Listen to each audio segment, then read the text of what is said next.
నమస్కారం. లక్ష్మీ పంచాంగం ఛానల్‌కు స్వాగతం. శ్రీమాత్రే నమః. అందరికీ శుభోదయం.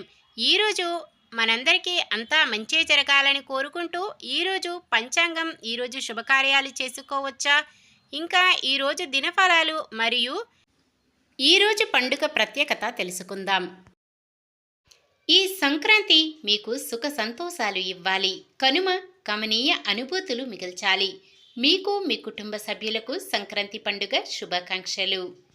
ఈరోజు పంచాంగం చూద్దాం. శ్రీ క్రోతినామ సంవత్సరం ఉత్తరాయణం హేమంత ఋతువు, పుష్యమాసం కృష్ణపక్షం, 2025 జనవరి 14 మంగళవారం.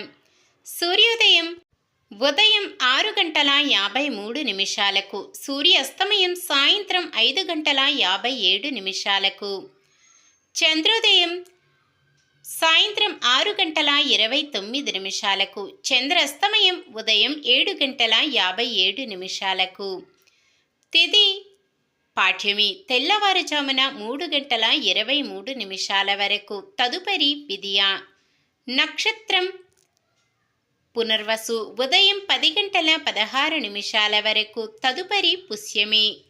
కరణము బాలవ మధ్యాహ్నం 3:39 వరకు, తదుపరి కౌలవ తెల్లవారుజామున 3:23 వరకు, తదుపరి తైతుల.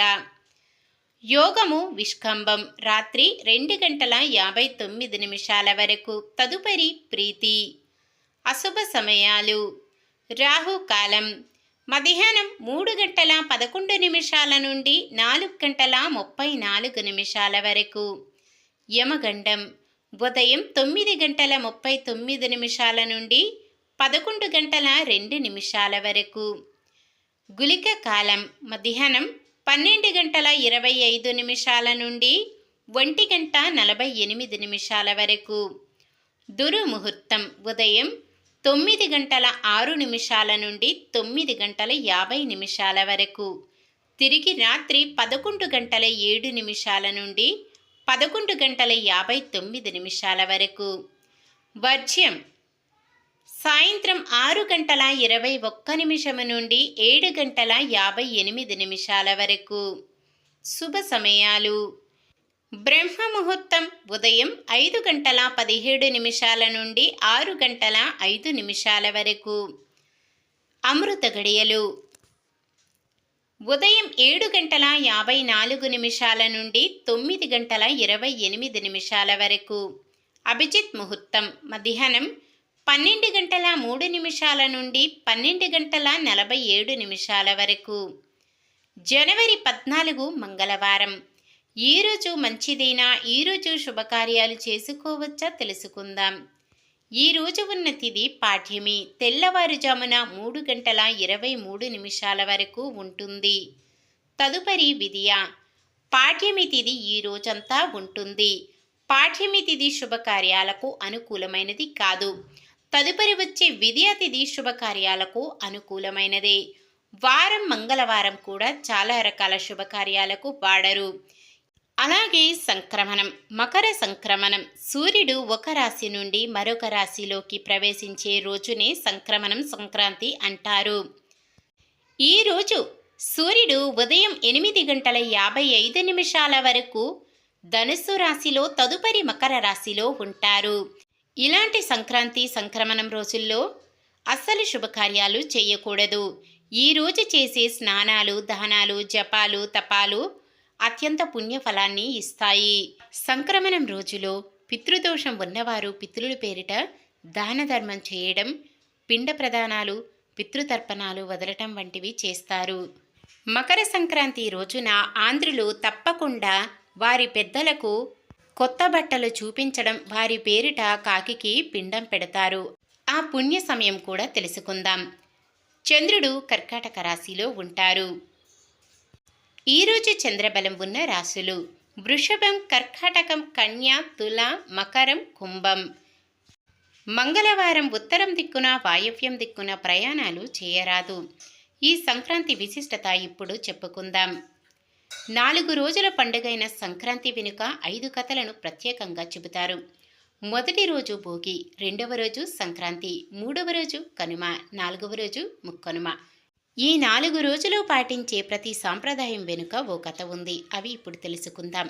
పూర్వం గజాసురుడు అనే రాజు ఉండేవాడు. ఆయనకు 60,000 మంది కొడుకులు. వీళ్ళంతా ఓసారి కపిలముని ఆశ్రమంలోకి ప్రవేశించి ఆయన తపస్సును భంగం చేశారు.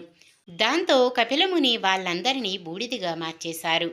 ఆ బూడిద కుప్పల మీద గంగ ప్రవహిస్తే కాని వారి ఆత్మ శాంతించదని తెలుసుకుని ఆ వంశంలో వారంతా గంగను ప్రార్థిస్తారు. కానీ తెలుస్తుంది, ఆకాశంలో ఉండే గంగని ఎవరూ నేల మీదకి తీయలేకపోయారు. సగరుడి వంశంలో పుట్టిన భగీరథుడు ఈ పని చేయగలిగాడు. ఆయన తపస్సుకు మెచ్చి సంక్రాంతి రోజునే గంగమ్మ నేల మీదకు వచ్చిందని చెబుతారు. గంగిరెద్దుల సాంప్రదాయం ఎలా మొదలయ్యింది? సంక్రాంతి పండగొస్తే వాడవాడలా గంగిరెద్దులు కనిపిస్తాయి. అసలు ఈ సాంప్రదాయం ఎలా మొదలయ్యిందంటే, పూర్వం గజాసురుడు అనే రాక్షసుడు ఉండేవాడు. శివుడి కోసం తపస్సు చేసి పరమేశ్వరుడిని తన ఉదరంలో ఉండేలా వరం కోరుకుంటాడు. ఇచ్చిన వరం మేరకు శివుడు గజాసురుడి ఉదరంలో ఉండిపోతాడు. అప్పుడు శివుడిని బయటకు రప్పించేందుకు ఉపాయం ఆలోచించిన దేవతలు ఒక్కొక్కరు ఒక్కో వాయిద్యాన్ని పట్టుకొని నందికతో కలిసి గజాసురుడి దగ్గరకు బయలుదేరారు. వీళ్ళ ప్రదర్శనకు మెచ్చుకున్న గజాసురుడు ఏదన్నా వరాన్ని కోరుకోమని అడిగాడు. తన పొట్టలో ఉన్న శివుడిని బయటకు పంపమని వరాన్ని అడిగాడు శ్రీ మహావిష్ణువు. అలా ఆనాడు శివుడిని తిరిగి కైలాసానికి తీసుకువచ్చేందుకు చేసిన ప్రయత్నమే ఇప్పటి గంగిరెద్దుల సంప్రదాయానికి నాంది అని చెబుతారు. సంక్రాంతి రోజుల్లో ఇంటింటా తిరిగే హరిదాసుని ఎవరనుకుంటున్నారు? సంక్రాంతికి సాక్షాత్తు ఆ శ్రీకృష్ణుడే హరిదాసు రూపంలో ఇంటికి వస్తాడట. ఆయన తల మీద ఉండే పాత్ర ఈ భూమికి చిహ్నమని చెబుతారు. అందుకే ఆ పాత్రని హరిదాసులు నేల మీద పెట్టరు. భిక్ష పూర్తి చేసుకుని ఇంటికి చేరుకున్నాకే దాన్ని కిందకు దించుతారు. సంక్రాంతి విశిష్టత చెప్పుకున్నాం కదా. ఇప్పుడు సంక్రాంతి అమృత గడియలు, మకర సంక్రాంతి పుణ్యకాలం తెలుసుకుందాం. తెల్లవారుజామున 3 గంటల నుండి సాయంత్రం 4 గంటల వరకు ఉత్తరాయణం పుణ్యకాలం ఉంటుంది. ఈ సమయంలో పితృదేవతలకు స్వయంపాకం మరియు తిల తర్పణాలు ఇచ్చుటకు మంచి సమయం. ఉదయం 11 గంటల తరువాత మడపళ్ళు పోయిటకు మంచిది. జై శ్రీమన్నారాయణ. మరొకసారి అందరికీ సంక్రాంతి పండుగ శుభాకాంక్షలు. నిన్న మేమడిగిన ప్రశ్నకు సమాధానం. విష్ణువు వామన రూపం ధరించి బలిచక్రవర్తిని పాతాళానికి తొక్కిన రోజు భోగి రోజు. ఈరోజు ప్రశ్న: తన వంశం కోసం తపస్సు చేసి గంగని నేలకు తెచ్చినది ఎవరు? కపిల మహర్షి, శ్రీకృష్ణుడు, అర్జునుడు, భగీరథుడు?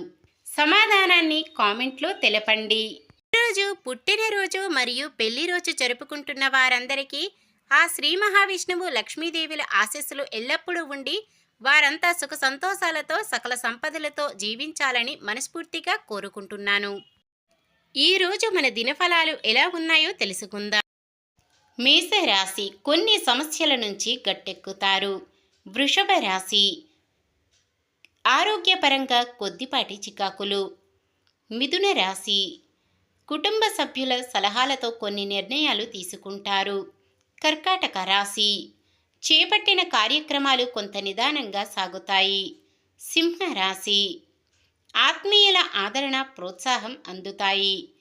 కన్య రాశి ఆలోచనలు అమలు చేస్తారు. సమాజంలో గౌరవం మరింత పెరుగుతుంది. తులారాశి ఆశ్చర్యకరమైన విషయాలు తెలుస్తాయి. వృశ్చిక రాశి జీవితంలో మరుపురాని సంఘటన ఎదురవుతుంది. ధనుస్సు రాశి అనుకున్న పనులు దిగ్విజయంగా పూర్తి చేస్తారు. మకర రాశి సన్నిహితులతో ఆనందంగా గడుపుతారు. కుంభరాశి చిన్ననాటి స్నేహితులతో ఉత్సాహంగా గడుపుతారు. మీనరాశి ఆర్థిక విషయాలు కాస్త ఊరటనిస్తాయి.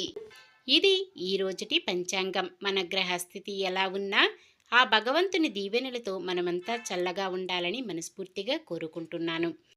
మన బలానికి దైవ బలం తోడైతే అద్భుతాలు జరుగుతాయి. ప్రతిరోజు మర్చిపోకుండా దైవనామస్మరణం చేయండి. జై శ్రీరామ్. ఈ వీడియో నచ్చితే లైక్ చేయండి. మన వాళ్ళందరికీ ఉపయోగపడవచ్చు. షేర్ చేయండి. మన ఛానల్ని ఎవరైనా కొత్తగా చూస్తున్నట్లయితే సబ్స్క్రైబ్ చేసుకోండి. పక్కనే ఉన్న బెల్ ఐకాన్ని క్లిక్ చేసి ఆల్ అనే ఆప్షన్ని సెలెక్ట్ చేయండి. నమస్కారం. లోకా సమస్త సుఖినో భవంతు.